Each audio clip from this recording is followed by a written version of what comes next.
민트 오디오북.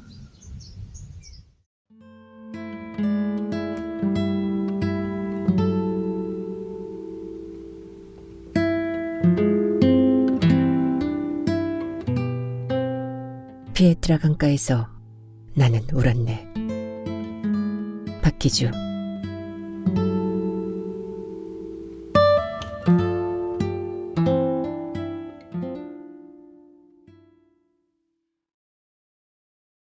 이 여름의 끝자락에서 하나의 작품을 끝내고 실현되지 못하는 내 삶의 가능성을 또 새롭게 확인하기 위하여 사색의 폭을 넓혀갔다가 비처럼 생각되는 인연과의 이야기를 의무감으로라도 이제는 써야겠다고 마음을 먹었으나 보름이 다 돼가건만 아직 첫 문장도 문자화되지 못하고 있습니다.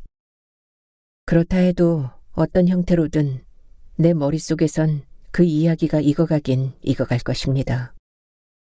우리의 인생은 내일을 모릅니다. 이렇게 게으름을 피우다가 막상 피에트라 강가에 서게 된다면 내 영혼의 부르짖음 1순위는 무엇일까요? 파울로 코엘료의 작품을 읽을 만큼 읽었으므로 한편으론 그에게 경도될까 두려워 그만 읽기로 했으면서도 지난주 중고 서점에 갔을 때 산 것이 다시 또 그의 작품 피에트라 강가에서 나는 울었네 였습니다. 이 작품의 서두는 피에트라 강가에서 나는 울었다로 시작합니다. 이 울음의 의미가 과연 무엇인지를 한 여자가 한 남자를 만나 조금씩 내면의 목소리에 귀 기울이게 되고 자기 안에 웅크리고 있던 사랑의 실체를 발견해가고 자신을 지배해온 자기 안의 타인, 관습과 자기 안의 윤리도 포함해서 자기 안의 타인을 밀어내고 진정한 자아를 발견하기까지 끊임없이 갈등하고 또 고통받으며 좌절하고 마침내 거센 물줄기처럼 밀려드는 사랑 앞에 모든 것을 내주어 자신마저 철저히 버렸을 때 마법과도 같은 합일의 순간은 찾아온다고 작가는 필라 화자를 통해 말합니다. 우리가 사랑을 구하는 순간 사랑 역시 우리를 찾아 나선다는 그 형태는 수만 가지입니다. 사랑도 인생과 마찬가지로 시행착오의 연속입니다. 단순하면서도 복잡하고 일방적이면서도 상대의 반응에 민감하고 거래되지 않을 것 같으면서도 계산적으로 거래되고 영원할 것 같으면서도 너무 쉽게 파탄이 나버립니다. 이러한 사랑의 형태에서 작가는 모든 사랑 이야기는 닮아있다고 말하지만 그의 이야기만이 닮아있는 듯합니다. 브리다가 추구했던 사랑이나 오자히르에서 찾았던 사랑이나 피에트라 강가에서 발견한 사랑도 신비적이고 종교적이며 자아찾기라는 측면에서 말입니다. 이 책의 주인공 나 필라가 발견한 사랑은 모든 것을 내주고 자신마저 철저히 버리는 사랑입니다. 어릴 적부터 사랑의 상대였던 그는 모든 이들이 바람하지 않을 신의 사랑, 성령 충만함의 은사, 기적도 버리고 필라를 선택합니다. 그에게 기적은 필라였던 것입니다. 피에트라 강가에서 그녀가 울었던 것은 그가 그러한 사랑을 발견한 벅찬 울음이었습니다. 실현되지 못하는 내 사랑의 가능성은 좋은 것만 보여주어도 부족할 이 인생에서 24시간 붙어있기보다 일정한 거리두기라 할 수 있습니다. 어쩌면 단점을 보지 않으려는 열정이 식을 것을 염려한 비겁한 사랑일 수도 있습니다. 따라서 내 사랑 이야기는 코엘료가 말하는 모든 사랑 이야기는 닮아있다에 해당하지 않습니다. 그렇다면 나의 피에트라 강가에서 나는 어떻게 울 수 있을까요? 사랑을 얻기 위하여 모든 것을 버렸던 그처럼 사랑을 얻기 위하여 인생 문학을 버려야 한다면 나는 과연 버릴 수 있을까요?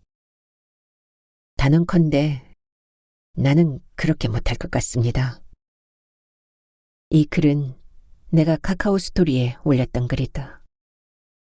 이 앱을 동료 작가로부터 알게 되어 처음엔 적적함을 달래려 사진이나 올리는 등 별로 신경을 쓰지 않았으나 내 책에 관한 소개를 하고부터 대부분이 의례적이었지만 의외의 반응에 고무되어 이왕이면 내 방을 다른 이들과 차별화할 필요가 있다고 생각해 독후감을 일주일에 한 번꼴로 올리기 시작했던 것이다.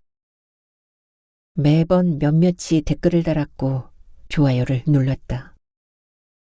이번에도 자기들 나름대로 사랑에 관한 그리고 작가에 관한 단상을 보탰으나 이전의 것들과 별 차이는 없었다. 그런데 하루가 지나 의문의 쪽지가 날아왔다. 축으로 몰렸던 심정을 알아요? 밑도 끝도 없이 축이란다. 보낸 이는 장서희. 내 인생에 양연이든 악연이든 우연하지 않게 끼어들어 축을 논할 수 있는 장서희라는 이름을 가진 이는 단 한 명뿐. 그녀는 내가 카카오 스토리를 시작한 지 1년 6개월이 다 돼가건만 단 한 번도 내 방에 나타나 좋아요를 누르거나 댓글 한 번 달지 않았으니 이를테면 앞에서도 아닌 뒤에서 불쑥 튀어나와 도발하는 형국이었다. 축이라뇨? 아직은 내가 알고 있는 장서희인 줄 확신할 수 없었기에 이렇게 쪽지를 보냈다. 그러자 금방 답장이 왔다. 축으로 골탕 먹인 여자가 나 말고도 또 있나요? 웃고 말았다. 틀림없었다. 축. 오랜 시간이 지난 지금 거의 잊고 지냈던 그녀와의 일을 떠올리며 웃음을 지을 수는 있지만 당시에는 심각했었다. 그녀는 내가 골탕을 먹였다고 하나 사실은 그녀가 내게 매번 골탕을 먹인 꼴이었다. 나는 대학 2학년이었고 그녀는 여고 2학년. 딱 2년을 그녀의 집에서 자취를 했다. 1층에 방 3, 2층에 방 2, 내 방은 2층이었고 옆방엔 학교는 다르나 학년은 같았던 그녀의 오빠가 지내고 있었으며 1층에선 그녀와 중학교 3학년인 여동생 서경과 엄마가 살았다. 그녀의 아버진 같이 살지 않고 어쩌다가 한 번씩 시골에서 다녀가는 정도였다. 아주 미남인데다 중후한 풍채를 지닌 아버지에 비해 그녀의 엄마는 피부는 고왔으나 얼굴이 컸고 예쁘기보다는 끊임없이 가꾸는 타입이었다. 확실하진 않으나 아버진 다른 여자와 산다는 얘기가 있었다. 전화기가 귀했던 시절 무슨 일이 있어 안방에 들어가면 아줌마는 을에 친구들과 고스톱을 치고 있었고 허구한 날 춤을 추러 다니기 바빴다. 서희는 오동통하게 예쁘고 귀여운 얼굴이었고 서경인 중학생임에도 키가 크고 날씬한 데다 이목구비가 뚜렷하여 아랍계 여성의 이미지를 닮은 미모를 지녔다. 특히 깊은 눈이 인상적이었다. 한마디로 서희는 엄마를 많이 닮고 서경인 아빠를 닮은 편이었다. 2층 내 방 앞에는 연탄 아궁이와 함께 간단한 취사도구가 있었다. 지금이야 요리를 할 수 있는 불이 다양하지만 당시에는 주로 연탄불에 의지했었다. 잘못해서 불을 꺼뜨리면 밥도 굶고 잠도 냉방에서 자야 했다. 거기에서 조금 떨어져 쓸모가 많은 평상이 있었다. 그 평상에 앉아 식구들이 이야기를 나누거나 아줌마가 나무를 다듬거나 여름엔 모기장을 치고 잠을 자기도 했는데 간혹 오빠나 여동생들이 어울려 바둑을 둘 때가 있었다. 이사한 지 얼마 안 됐을 때는 나나 그들이나 서로 서먹하여 내외하기도 했으나 얼굴이 익자 곧 바둑판을 사이에 두고 앉는 일이 스스럼 없어졌다. 특히 서희와 서경인 차츰 자기네 오빠보다 나와 어울리기를 더 좋아했다. 시골에서 자라 바둑을 접할 기회가 별로 없었던 내 실력이야 정말 보잘게 없었지만 그들은 나보다 더 형편없었다. 따라서 오목을 둘 때가 더 많았고 바둑을 두게 되면 몇 수씩 물리는 게 다반사였다. 서희는 나와 막 바둑을 두게 되었을 때 축의 개념도 잘 이해하지 못했다. 그래서 번번이 축으로 물렸고 그때마다 끝까지 달아나 보자고 안간힘을 썼다. 그러나 축이 어떤 것인가. 너도 한 수, 나도 한 수를 두는 게 철칙인 바둑에서 아무리 달아나려 해도 달아날 수 없는 게 축이 아니던가. 도망가면 가로막고 또 도망가면 가로막고. 나도 처음 바둑을 배울 때 그랬다. 갈지자 걸음이지만 분명히 달아날 것 같아 두는데 상대가 다른 곳에 돌을 놓지 않는 한 꼼짝없이 죽고 마는 함정 같지 않은 함정. 그 축에 걸리지 않으려면 미리 예방하거나 축이 되는 방향에 돌을 놓아 그 돌을 이용해 빠져나가야 하나 그러기 위해선 그만한 대가를 톡톡히 치러야 함은 물론이고. 서희는 축에 몰리게 되면 아차 싶었는지 얼굴이 벌겋게 달아올랐다. 나중엔 죽을 줄 뻔히 알면서도 도망가길 포기하지 않았다. 나는 그러는 서희가 재미있어 더 악착같이 쫓고 그녀가 약이 올라 쩔쩔맬수록 더 놀려먹었다. 더 이상 도망갈 곳이 없어졌을 때 그 마지막 순간에 서희는 이제 물려달라 떼를 썼다. 축만도 아니었다. 대마가 죽을 만하면 한 수만 물려달라 사정을 했다. 나 같은 거 이긴다고 동주 오빠가 기분 좋을 리도 없잖아.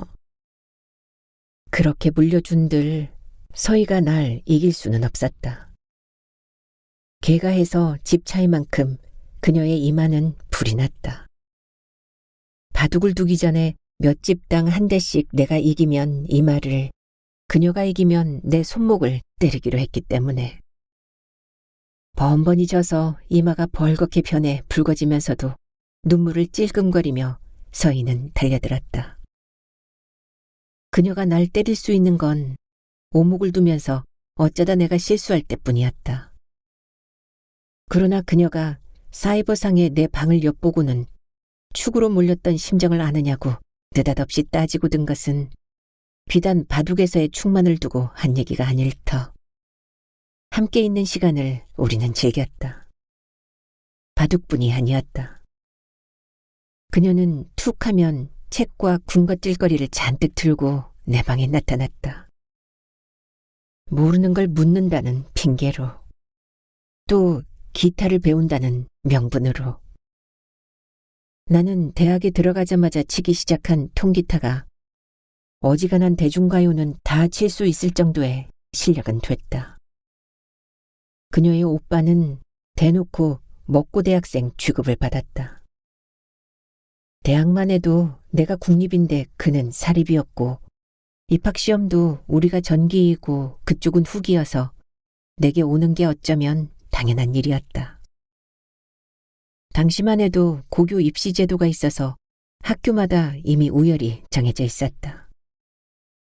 그녀가 다니는 학교는 공부를 못하는 아이들이 다니는 그저 그런 학교였다. 그런데 그녀가 묻는 문제마다 내가 제일 싫어한 수학과 물리였고 고등학교 다닐 때 공부를 잘하는 축에 들었던 내게도 솔직히 어려운 것들 뿐이었다.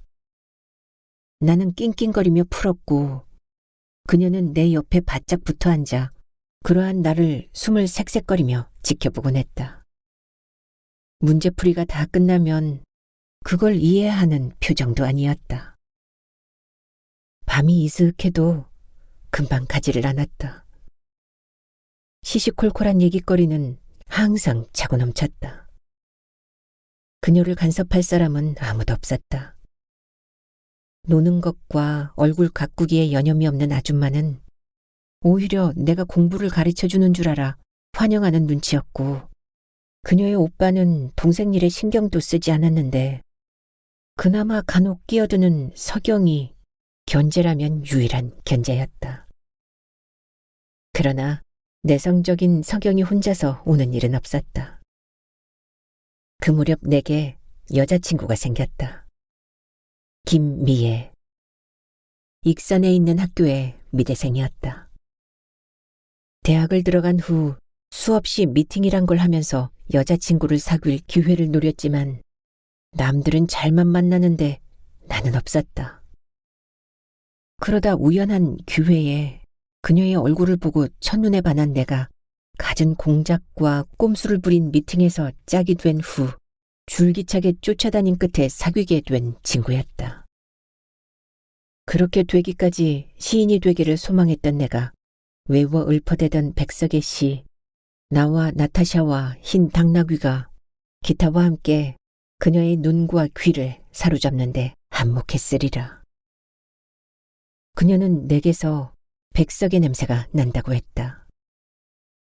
나는 음험했으나 그녀는 그걸 멋으로 받아들였던 모양이다. 훤칠한 키와 하얀 얼굴이 사기를 쳤는지도 모르고. 당시의 백석은 우리에게 자유롭지 못했다. 자이든 타이든 북으로 갔다는 이유만으로. 미애는 수업이 끝나면 불이 나게 집이 있는 전주로 돌아와 나를 만났고 당연히 내 귀가 시간은 늦어졌다. 그러자 내게 시어머니가 생겼다. 서희였다. 왜 이렇게 늦게 다니느냐고, 예전에는 늦지 않게 다니지 않았느냐고 걸핏하면 따지고 들었다. 만약 누가 그 당시 서희에게 왜 사느냐고 묻는다면 서슴없이 나를 간섭하는 재미로 산다고 말해도 이상하지 않을 정도로. 그때쯤 그녀는 바둑에서 축은 이제 완벽히 이해했고 새로운 딜레마가 된 패의 골머리를 알았다. 그런 서희는 정작 나의 귀여운 꽃놀이패 대상으로 부족함이 없었다. 오빠 여자친구 생겼어? 왜? 나라고 여자친구 사귀지 말란 법이라도 있냐? 정색하며 말하는 나를 보는 그녀의 표정이 갑자기 심각해졌다. 정말이야? 그래. 여대생? 나도 나에 대한 서희의 감정을 눈치채지 못할 만큼 미련퉁이는 아니었다. 그렇지만 나는 바둑에서 그녀를 축으로 몰 때처럼 약 올리는데 일가견이 있었다. 너는 어린애잖아. 사실이었다. 나는 또래의 여자를 사귀기를 원했다. 나보다 어린 여자애는 왠지 비린내가 나는 기분이었으니까. 내가 보기에 서희는 미애보다 더 풍만한 가슴을 가지고 있고 어른 뺨칠 만한 성숙한 몸매를 지녔으며 예쁘고 귀엽기도 하지만 아직은 단발머리 여고생에 불과했다. 여고생과 여대생은 청소년과 청년, 미숙과 완숙의 느낌만큼 달랐다. 어린애, 그 말 한마디가 나를 지옥으로 몰 줄이야. 서희는 실망을 넘어 절망한 표정을 짓더니 마침내는 분노하여 휙 돌아서서 바로 계단을 내려가 버렸다. 그리고 내 방의 발길을 뚝 끊었다. 그러자 별일이 다 생겼다. 다음 날 아침까지 타고도 남을 연탄불이 자는 동안 타다 말고 가끔 꺼져 있곤 했다.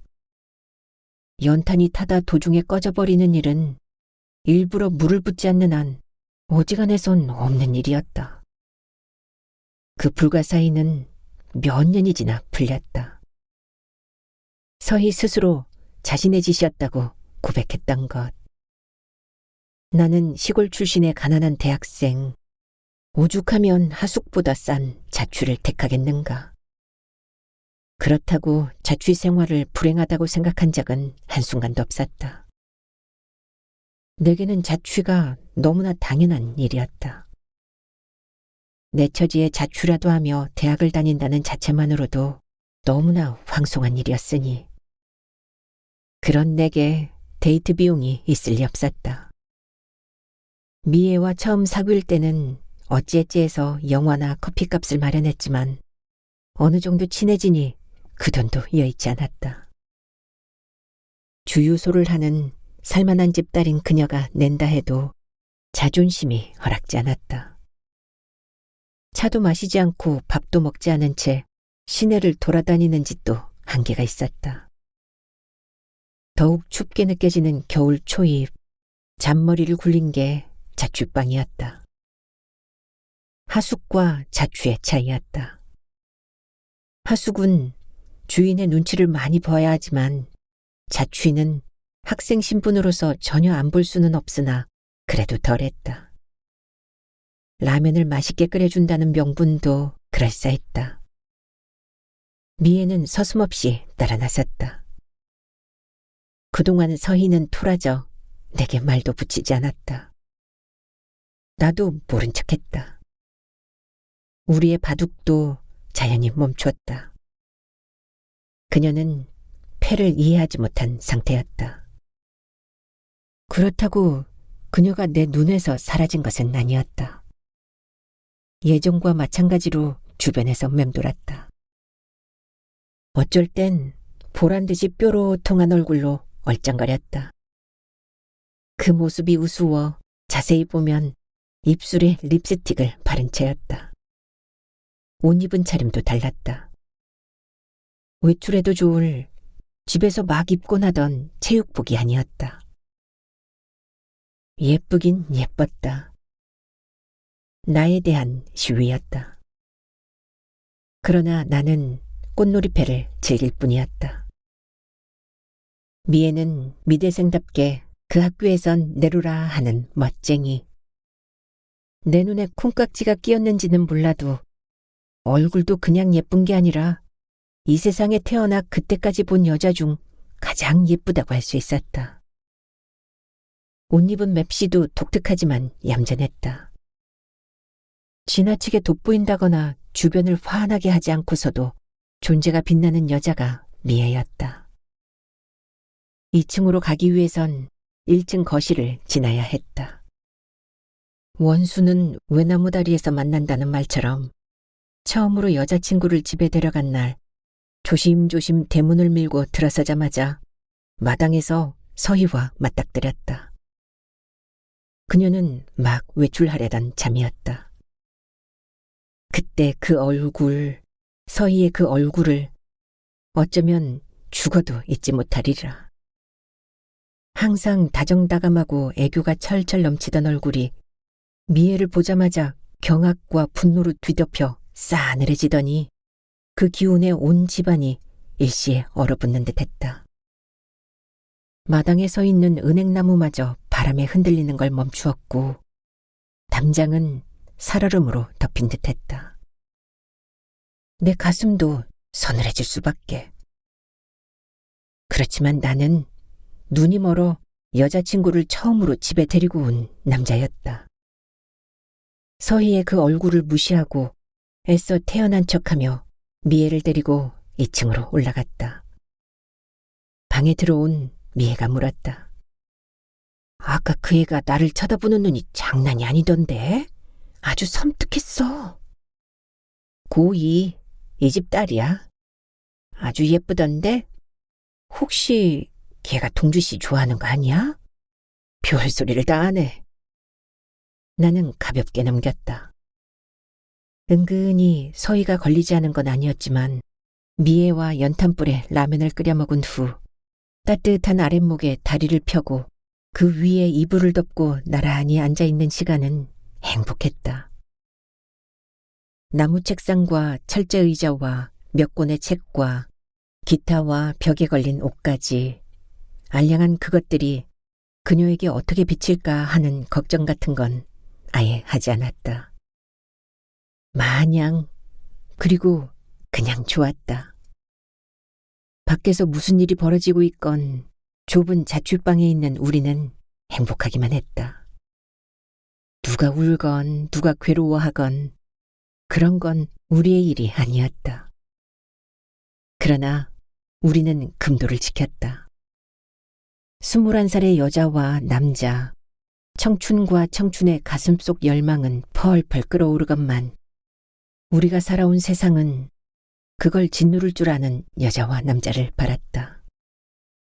우리가 만난 시간은 금도를 넘어서기엔 아무리 둘만 안다 손치더라도 빨랐다.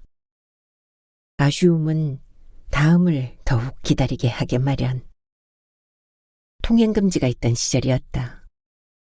9시쯤 미애를 바래다 주려 문을 열자 신발이 없었다. 내 하나밖에 없는 구두와 슬리퍼가 전부였다. 다소곳하게 생긴 단화, 얼마 전에 샀다고 자랑하던 그 신발은 2층을 다 헤집어 찾아보아도 1층과 마당까지 샅샅이 훑어도 없었다.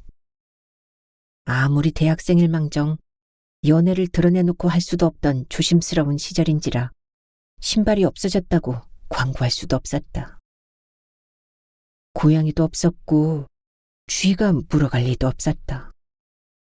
설마 서희의 소행일지도 모른다는 의혹이 강하게 일었으나 의혹만으로 다그칠 수도 없었다. 어디 있겠지 하며 별로 걱정을 안 하던 미애도 끝내 나오지 않자 마침내 울상이 되었다. 밤은 깊어가고 별 수 없었다. 후원한 대낮에 찾기로 하고 슬리퍼를 신게 할 수밖에. 정말 서희가 그랬을까? 그랬다면 왜? 꼬박 잠을 설치고 다음날 모두가 잠들어 있는 새벽 시간에 일어난 나는 다시 온 집안을 헤집었다. 아직 어둠이 완전히 가시지 않았어도 신발을 찾는 데는 이상이 없었다.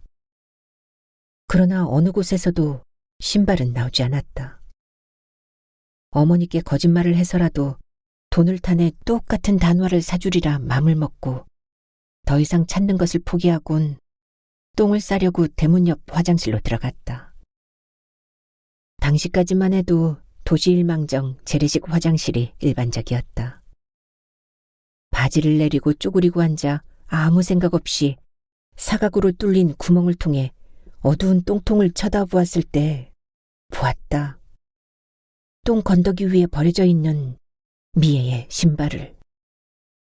한 짝은 이제 막 싼 똥을 품고 있었고 또 다른 한 짝은 구석에 고인 똥물에 반쯤 잠긴 채였다.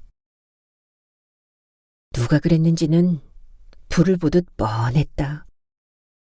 나는 막 나오려던 똥싸기를 멈추고 바지를 올린 다음 마당으로 나와 신발을 꺼낼 적당한 도구를 찾았으나 없어 2층으로 올라가 빨랫줄을 받치고 있는 바지랑대를 가지고 내려가 그 끝에 박힌 못을 이용하여 어렵사리 꺼냈다. 그 새벽에 냄새나는 똥통을 뒤적여야 했던 신세를 탓하기보다는 신발을 찾았다는 기쁨이 더 컸다. 그걸 몇 번을 씻고 말려서 냄새를 맡아본 다음 미애에게 개가 물어갔던 모양이라며 거짓말을 해서 전해준 이야기는 하지 말자. 똥통에 빠진 줄도 모르고 신발을 건네주는 나를 포옹하며 행복해하던 미애의 얘기도 하지 말자. 아무 일도 없었던 것처럼 나의 연애 전선에는 이상이 없었고 서희도 아무 짓도 하지 않은 것처럼 여전히 냉랭하게 지냈다. 그러나 그 이면에는 5, 6월 서리빨이 돋아나고 있었다. 미애의 전화를 바꿔주지를 않았다. 그녀가 다른 사람을 통해 전화해도 한사코 내가 없다고만 한다는 것이었다. 혹시나 해서 집까지 왔던 그녀는 멀쩡히 있는 나를 보고 기가 막힌지 입을 다물지 못했다. 서희의 소행인 줄 까마득히 모르는 그녀는 고약한 주인집이라며 이런 집에서 어떻게 사느냐고 하루라도 빨리 다른 방을 구하러 다니자고 졸랐다. 그런데 그날 또 신발이 없어졌다. 만날이라 생각하지 못하다가 만나게 된 것이라 더 기분 좋게 기타를 치고 없는 반찬이지만 같이 밥을 해먹고 기분 좋게 집을 나서려 했을 때 또 미애의 신발이 사라져버린 것이다. 아차 싶었으나 때늦은 일이었다. 바로 화장실로 달려가 보았으나 없었다. 그러나 그게 더 안심이었다. 다른 곳에 감췄겠지 하고 똥통만 아니면 다행이다 싶었다. 서희의 방을 조용히 두드렸다. 사정해서라도 내놓으라고 할 생각이었다. 반응이 없다가 다른 방에서 서경과 얼굴에 달걀팩을 한 아줌마가 나와 물었다. 여자친구 왔다며? 네, 서희는 어디 갔어요? 서희는 왜? 뭐 좀 물어볼 게 있어서요. 뭘? 아니요, 그냥. 친구가 와서 나갔어요, 오빠. 서경도 의아한 표정을 감추지 않으며 말했다. 거기에서 신발이 없어졌다고 말할 수도 없었다. 2층으로 올라갔다. 이번엔 미애가 문제였다. 난감했다.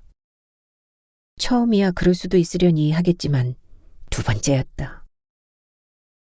아무리 찾아도 없는데 누가 일부러 그런 거 아니야? 맞아. 누가 미애를 질투하나 봐. 오호라. 그렇다면 이 집에 내 경쟁 상대가 있다는 얘기네. 지난번 그 애? 경쟁 상대는 무슨, 아직 어린애야. 내가 내일 잘 다이를게. 어리긴 고2면 겨우 3살 차인데 장차 결혼 상대로는 나보다 걔가 더 좋을 수도 있어. 그럼 앞으로 더 긴장하고 자주 와야겠네. 다행스럽게도 미애는 별로 기분 나빠하지도 않고 순순히 슬리퍼를 신고 갔다. 그녀의 집은 꽤 멀었다. 우리는 그 먼 거리가 더 좋았다. 혼자서 돌아오는 길도 부푼 가슴을 곱씹을 수 있기에 나쁘지 않았다. 캄캄한 방으로 들어온 나는 생각지도 못한 인기척에 깜짝 놀라고 말았다. 서희가 있었다. 불도 켜지 않은 채. 자정이 다 된 시간이었다.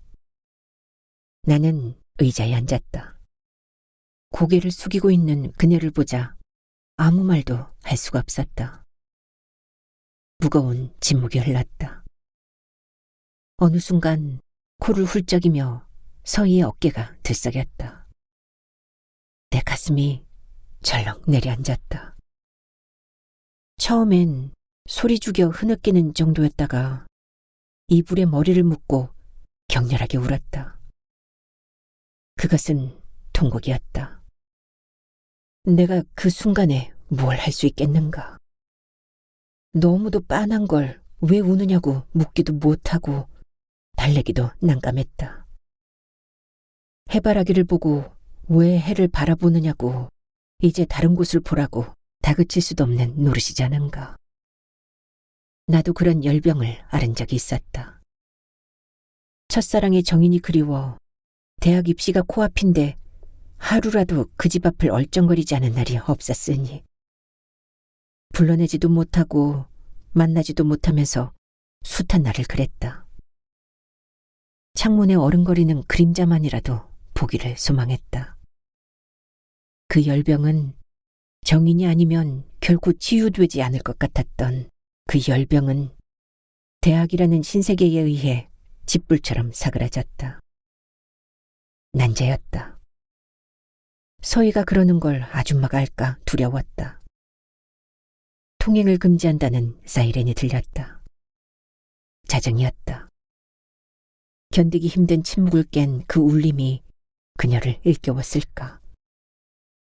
한참을 울다 그친 그녀는 보여줄 것 다 보여주고 할 얘기 다 했다는 듯이 슬그머니 일어나 나가버렸다.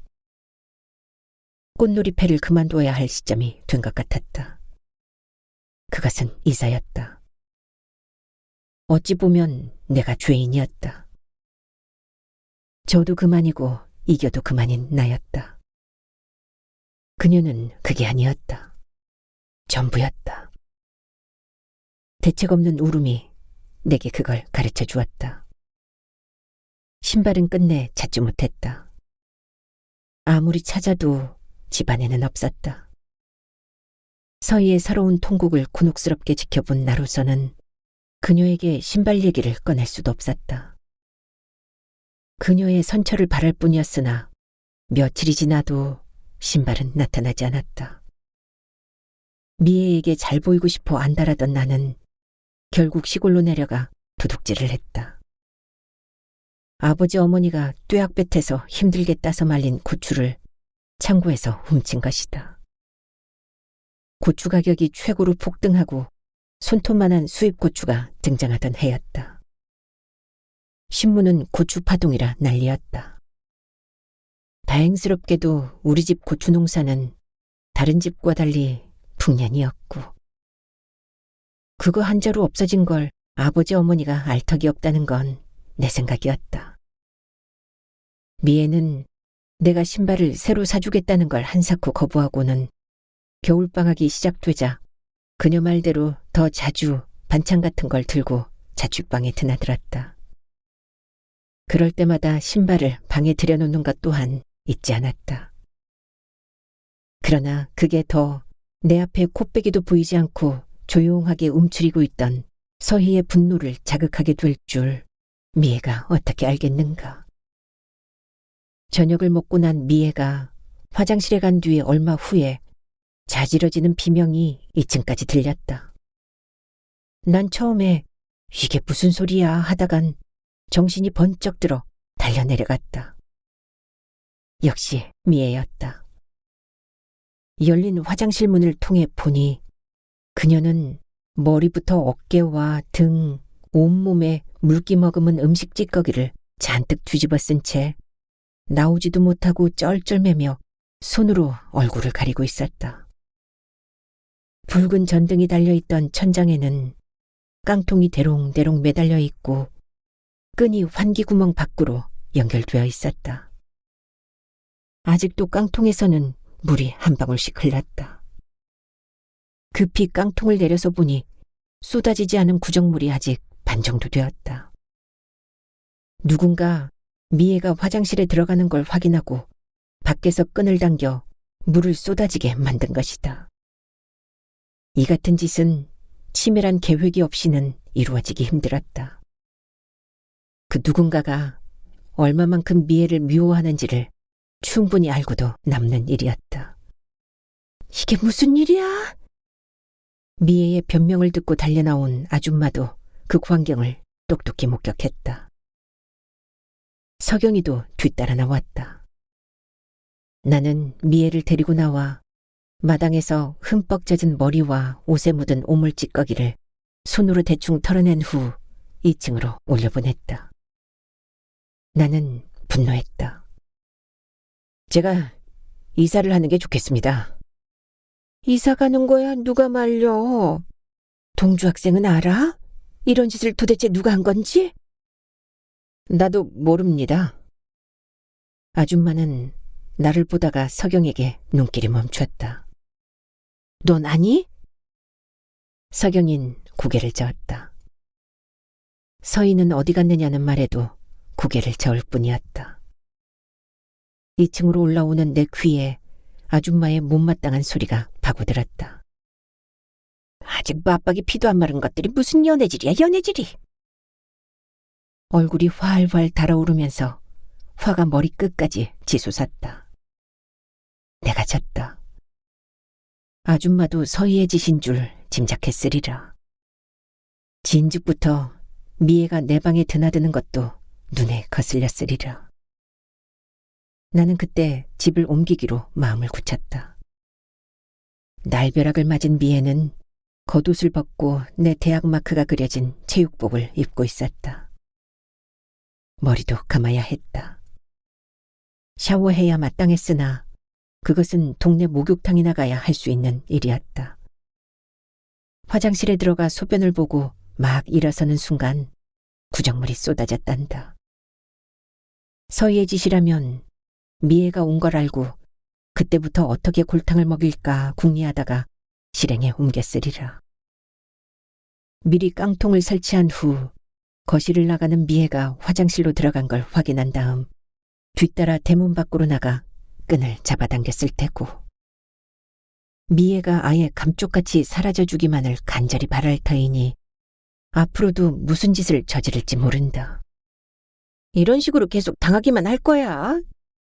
미애도 화를 참지 못했다. 이사 가야지 어떻게 하겠어. 그렇다고 어린애를 상대로 같이 싸우겠어. 내일 당장 방 보러 다니자. 생각 같아선 그애 더 열통 터지라고 여기서 아예 살아버리고도 싶지만 그럼 안 되겠지? 우리 엄마 아빠가 나 때문에 열불나서 돌아가시게 할 수는 없잖아. 그렇게 말하고 미애는 웃었다. 말도 안 되는 소리. 그럼 내일부터 꼭 방 보러 다니는 거야, 응? 우린 손가락을 걸었다. 같이 산다. 그러고 싶은 마음이야 굴뚝 같았지만 그래선 안 된다는 생각이 더 강했다. 아니, 그럴 용기도 내겐 없었다. 마당에 있는 수도가에서 물을 떠다 연탄 아궁이에 올려놓은 솥에 따뜻한 물을 섞어 미애에게 주어 머리를 감게 했다. 머릿속이 복잡했다. 냄새 아직도 나지? 방으로 들어온 미애가 수건으로 머리를 말리며 냄새를 맡아보라 했다.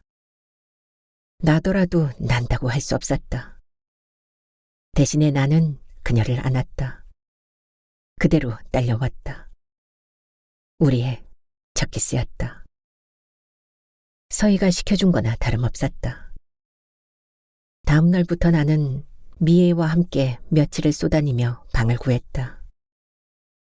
이사를 하게 되면 학교는 멀어지고 미애네 집과는 그만큼 가까운 곳이었다. 막상 방을 구하고 보니 잘하는 짓인지 못하는 짓인지 판단이 잘 서지 않고 마음도 편하지만은 않았다. 아줌마는 이사하겠다는 내 말에 그럴 줄 알았다는 듯 고개만 끄덕였다. 방도 구하고 아줌마에게 얘기까지 했으니 이젠 빼지도 박지도 못하게 생겼다. 그날 밤 조용히 문을 두드리는 소리에 열어보니 서희였다. 그렇게 보아서 그런지 까칠했다. 소행은 괘씸하지만 미워하고픈 마음은 조금도 없었다. 오죽하면 그랬겠는가. 미소를 지었다. 들어와라. 오빠, 이사 가지 마. 왜? 그냥 싫어. 내가 못 견딜 것 같아. 앞으로는 안 그럴 거니까 여기서 그냥 살아. 축으로 몰려 죽게 될 줄 빤히 알면서도 끝까지 도망가다가 물려달라고 떼를 쓰는 것과 뭐가 다르랴. 나는 내가 축으로 몰린 기분이었다. 여기서 그대로 살면 미애와의 약속은 어찌 되고 이사하기로 한 그 집은 어떻게 해야 하나. 안 돼. 내가 단호하게 말했다. 나를 빤히 바라보던 서희의 눈이 절망하더니 눈물을 떨어뜨리기 시작했다. 맘을 단단히 먹어야 했다. 운다고 될 일이 아니다. 서희는 더 서럽게 울었다. 숨 넘어갈 듯이 울었다. 나는 그런 서희를 묵묵히 바라보았다. 서희야, 네가 내게 왜 이러냐. 미애를 사귀기 전까지만 해도 나는 집에 빨리 오는 게 좋았다. 바둑을 둘 때 서희가 떼쓰는 것도 귀여웠고 옆에서 공부할 때면 얼굴에 닿던 숨소리가 감질날 만큼 상큼하고 향긋했었다. 그런 네가 무엇 때문에 우는 거냐. 나를 전적으로 신뢰하는 듯한 눈빛과 행복해하던 미소와 온몸에서 뿜어져 나오던 생기는 다 어디로 갔느냐. 공부를 이제부터라도 열심히 해서 기필코 내가 다니는 대학에 가고야 말겠다는 다짐을 할 때 나는 그런 네가 너무 예쁘고 기특해서 머리를 쓰다듬어 주었지. 너의 얼굴이 빛나고 있었다. 아, 내가 네게 무슨 짓을 한 건가. 내가 너를, 가만히 있는 너를 흔들어 놓았구나. 너는 나만을 바라보고 있는데 나는 다른 곳을 바라보고 있었다. 네가 변한 게 아니라 내가 변했었구나. 너에게 보였던 미애와 나의 다정한 모습이, 너에게 들리던 미애와 나의 노래가 너에겐 악몽이었구나. 미안하다, 서희야. 오빠, 이사 가지 않을게. 나는 그때 다짐했다. 다짐했다. 이사도 가지 않을 뿐만 아니라 미애를 다시는 집에 데려오지 않기로. 서희가 고개를 번쩍 들었다. 눈물 범벅인 얼굴로 정말이냐고 묻는 듯 했다. 그래, 안 갈란다. 한쪽의 행복은 다른 한쪽의 불행을 예고했다. 바로 다음 날 미애를 만났다. 나 그냥 그 집에 살기로 했어. 아니, 왜? 번거롭잖아. 번거롭다는 내 말을 믿을 미애가 아니었다. 손수레를 하나 불러 실어도 금방이고 옮기는데도 금방인 간단한 살림살이였다. 이사를 하지 않는 진짜 이유를 대라고 다그치는 그녀에게 난 말을 하지 못했다. 이번엔 그녀가 난리였다. 어쩜 그럴 수 있느냐고. 동주 씨가 그런 사람밖에 되지 않느냐고. 자기가 사람을 잘못 본 모양이라고. 하나를 알면 열을 알게 된다고 벌쩍 뛰었다. 이왕 엎질러진 물이었고 매도 한꺼번에 맞는 게 나았다. 집에는 더 이상 오지 않는 게 좋겠다는 말까지 더하자 무섭게 돌변하더니 이 세상에 태어나 그때까지 본 여자 중 가장 예쁜 얼굴에서 나올 것이라고 믿기지 않는 도끼와 독설이 뿜어져 나왔다. 그 애와 보통 사이가 아니었지? 뭔가 이상했어. 그래, 그 어린 년하고 잘해보셔. 그 집에 가고 싶은 마음 같은 거 눈꼽만치도 없으니까. 내 얼굴 다시 볼 생각도 하지 마. 내가 잠시 착각했었어.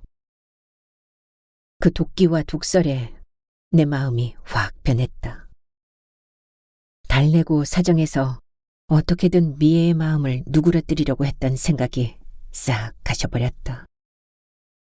그녀를 위해서라면 목숨을 바치는 것도 아깝지 않게 여겼던 나였다. 그러했던 내가 일순간에 정남이가 떨어져 아무런 말도 하지 않았다. 그렇게 미애와는 어처구니 없이 끝나버렸다. 물론 아쉽고 나 같은 촌놈 주제에 그녀 같은 여자를 어디 가서 다시 만날 수 있을까 하는 생각이 없지 않았으나 그 겨울을 나는 도서관에 틀어박혀 책 읽는 일에 몰두했다. 서희와도 예전의 사이로 돌아가지 못했다. 미애도 오지 않고 도서관에서 일찍 집에 들어가는데도 내 방에 서희는 오지 않았다. 3학년이 된 그녀는 훌쩍 더 성숙한 모습이었고 3학년이 된 나는 군대 가기 전에 한 여자쯤 기필코 잡아들여 보겠다는 일념으로 이 세상에 태어나 본 여자 중 가장 예쁘게 생긴 미애보다 더 예쁜 전문대 공예과에 다니는 혜심의 뒤를 졸졸 따라다녔다. 그러나 아무리 돈이 없어도 그녀를 자취방에 데리고 오는 일은 없었다. 오자 했어도 왔을까? 내가 그토록 쫓아다녔건만 그녀에게 나는 여러 명의 남자친구 중 한 명에 불과했으리라. 대학 1년을 남겨두고 휴학을 한 후 나는 군에 입대했고 서희는 대학생이 되었다. 그녀의 집에서의 자취 생활도 자동으로 끝났다. 서희는 내가 알고 있는 서희는 우리 대학에 도저히 들어올 실력이 되지 못했는데 보란듯이 우리 과에 합격했다. 와신 상담의 결과였다. 그리고 3년 후 우리는 같은 학년으로 다시 만났다. 다시 본 그녀는 내가 이 세상에 태어나 본 여자 중 가장 예쁘게 생긴 미애보다 그보다 예쁜 혜심보다 더 예뻤다. 등잔 밑이 어두운 결과였다. 오죽하면 미애에게 정신이 팔리고 혜심을 쫓아다녔던 나 자신이 한심하게 여겨졌을까. 오늘 오랜만에 바둑 한 판 둘까? 서희에게 쪽지를 보냈다. 바로 답장이 왔다. 좋아요. 내기는 뭐? 소주 한 병. 이번엔 내 집으로 올 차례야. 서희와 난 1년을 붙어 다니며 서로가 당연한 것처럼 사귀다가 대학을 졸업하고 몇 년 후 부부가 되었다. 우리 사랑의 절정이었다. 나는 서희를 보내준 하늘에 감사했고 서희도 마침내를 연발하며 감격해 마지 않았다. 그러나 벅찬 감회로 피에트라 강가에서 울 수 있는 건 그때뿐이었다. 모든 사랑 이야기는 이 절정의 순간에 끝을 맺게 돼 있다. 모든 로맨스 소설도 사랑이 이루어지면서 끝이 나지 않는가. 절정의 속성이 수평을 유지할 수 없다는, 올라가면 곧바로 내려와야 한다는 숙명을 안고 있다는 걸 그때는 몰랐다. 결혼 전에 서희가 미애를 말할 때 호칭은 그 언니였다. 그러던 것이 결혼 무렵에는 그 여자로 바뀌더니 결혼 후에는 그년이 됐다. 서희가 또 가장 궁금해하던 내용이 미애와 내가 내 방에서 도대체 무엇을 했느냐는 것인데, 그것을 묻는 말투도 뭐하고 시간을 보냈느냐에서 무슨 짓거리를 했느냐였다. 임의로 온 게 꼭 좋은 것만은 아니었다. 결혼 후 축으로 몰리는 건 항상 나였다. 두 아이를 낳고 나니 더 심해졌다. 한눈 팔고 싶어도 가로막히고 일상에서 도망가려 해도 도망갈 수 없는, 그렇게 하는 게 서희는 당연하다고 여겼다. 내가 자유라 생각했던 것들이 서희에겐 자유가 아니라 생딴전이었다. 결혼 전에는 미처 몰랐던 서로가 지향하는 세계가 차츰 갈등으로 다가오게 되었으니, 갈등은 우리가 쌓아왔던 사랑을 갉아먹는 암세포였다. 죽기 전까진 절대로 변치 않고 쪼개지지도 않을 것만 같던 우리의 사랑이 위태로웠다. 이 암세포가 우리 몸을 지배하기 전에, 사랑이 미움으로 변질되기 전에 우리가 선택한 게 별거였다. 서로를 거부하지 않는 별거, 서로가 필요할 때 달려가는 별거, 때때로 거부해도 이해하는 별거. 이 별거가 추락하기만 하던 사랑을 다시 오르게 할 줄이야. 서희가 오기 전에 나는 꽃병에 꽃을 새 것으로 갈고 집 청소를 한 후 자연향을 뿌리고 면도와 샤워를 한 후 속옷을 갈아입으면서 은근히 설렜다.